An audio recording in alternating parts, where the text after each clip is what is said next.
Bonjour, alors dans la dernière vidéo, nous avons vu les premiers deux types de réactions, les réactions de synthèse et de décomposition. Dans cette vidéo, nous allons parler de deux autres types, ce qu'on appelle les réactions de déplacement.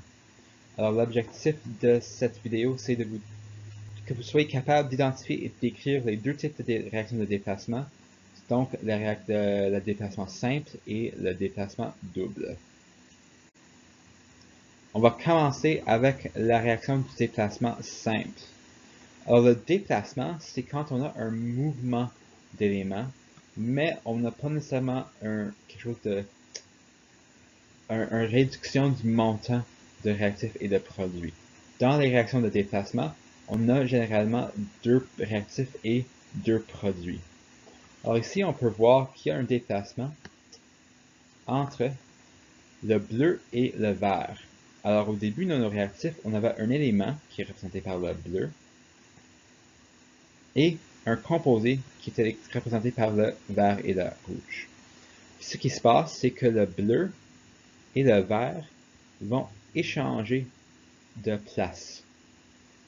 Et on va avoir un nouveau composé formé par le bleu et le rouge, et le vert va maintenant devenir un élément tout seul. On va avoir deux différents types de réactions de déplacement simples, soit un métal avec deux métals qui s'échangent, soit deux non-métals qui s'échangent. Donc, commençons avec le déplacement d'un métal par un autre. La forme générale de ça, c'est A plus BC nous donne AC plus B. Alors, il y a un échange entre A et B dans les composés. Maintenant, comment savoir si A et B vont s'échanger? C'est ça la question. Parce que c'est pas garanti qu'ils vont s'échanger. On utilise ce qui s'appelle la série d'activité des métaux pour savoir si A et B vont s'échanger. Le plus haut que tu es sur cette série, le plus réactif qu'est l'élément. Alors, le lithium, c'est l'élément le plus réactif parmi les métaux. Si le lithium représente mon A, il va déplacer n'importe quel autre métal qui est dans le B. Alors si par exemple j'avais le lithium plus, je sais pas, l'oxyde de magnésium, ben le lithium va déplacer le magnésium parce que le lithium est plus élevé que le magnésium sur mon série d'activité des métaux. Donc, comme produit, j'aurai l'oxyde de lithium plus le magnésium.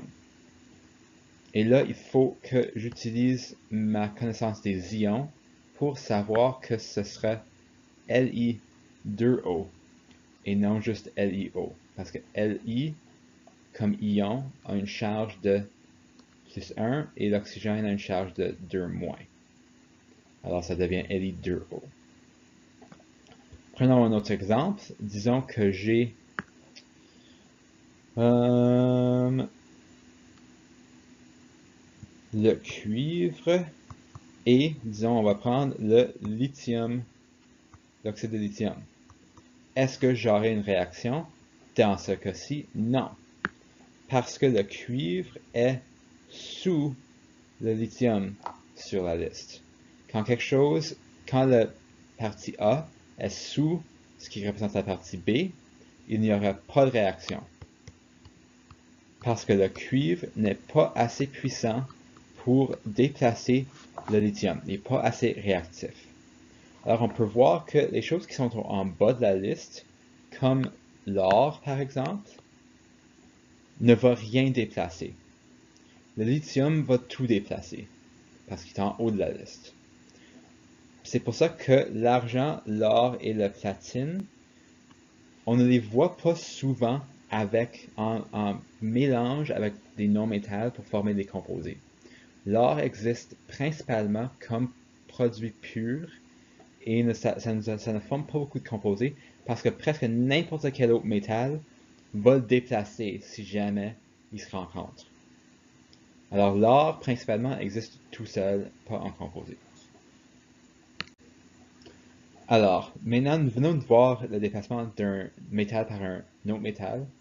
Là, on va voir ce qui se passe quand on a deux non-métals qui essayent de s'échanger.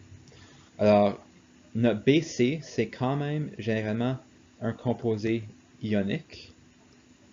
Mais là, on a ici, au lieu d'un élément qui va être un métal, on a un non-métal.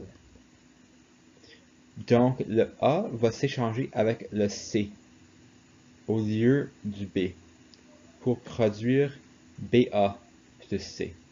Parce que, rappelle, dans un composé ionique, le B, c'est normalement le métal, le C, c'est normalement le non-métal.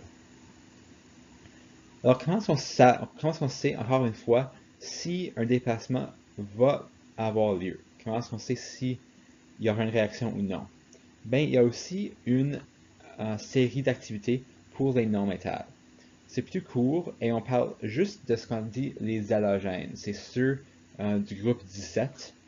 Et la série d'activités va selon l'ordre du groupe. Alors, le fluor est en haut, suivi par le chlore, le brome et l'iode. Alors, le fluor, c'est le plus réactif.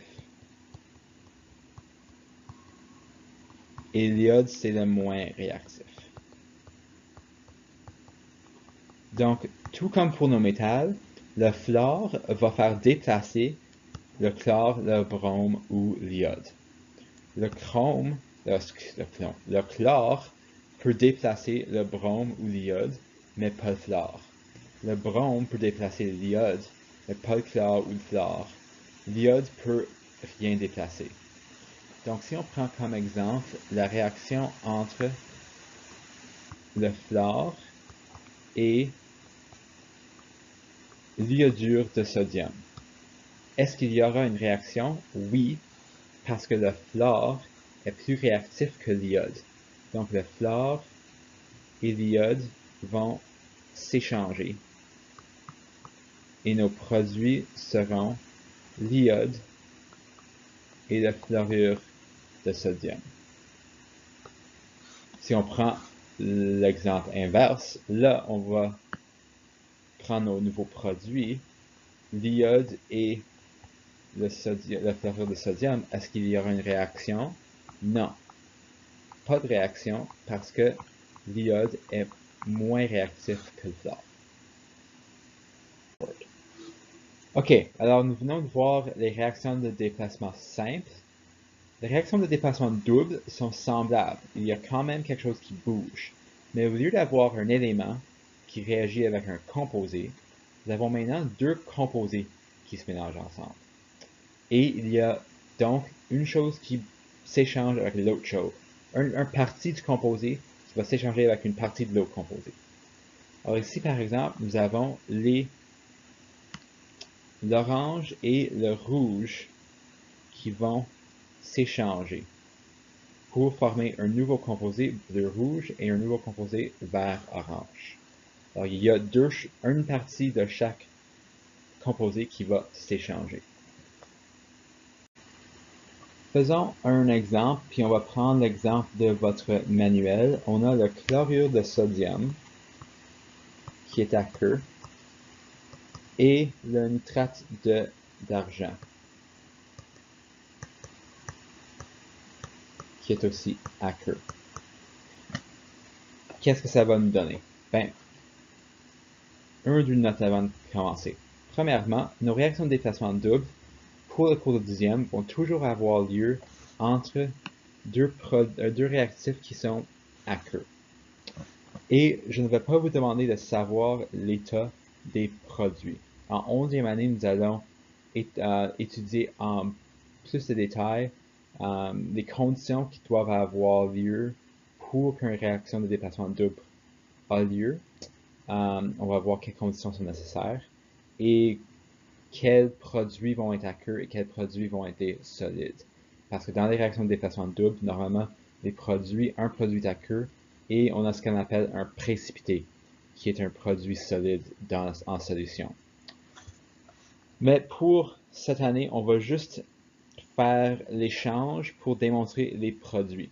Alors, en suivant notre modèle, on avait AB plus CD qui nous donne AD plus CB. En d'autres mots, on échange le chlore et le nitrate. Alors, ça va nous donner le nitrate de sodium et le chlorure d'argent. Et une fois qu'on a mis nos produits ensemble, on a besoin de vérifier que l'équilibre est là. Alors, puisqu'ils sont des composés ioniques, on peut vérifier que nous avons notre sodium, c'est 1+, le nitrate, c'est 1-. Nous avons donc un équilibre entre les deux. On n'a pas besoin d'ajouter des petits numéros en bas. Même chose avec l'argent. On a 1+ et le chlore, c'est 1-. Donc, on peut le garder comme AgCl. On n'a pas besoin d'ajouter des numéros en bas. Et parce que nous n'avons pas changé les numéros en bas, on sait déjà que notre équation est équilibrée.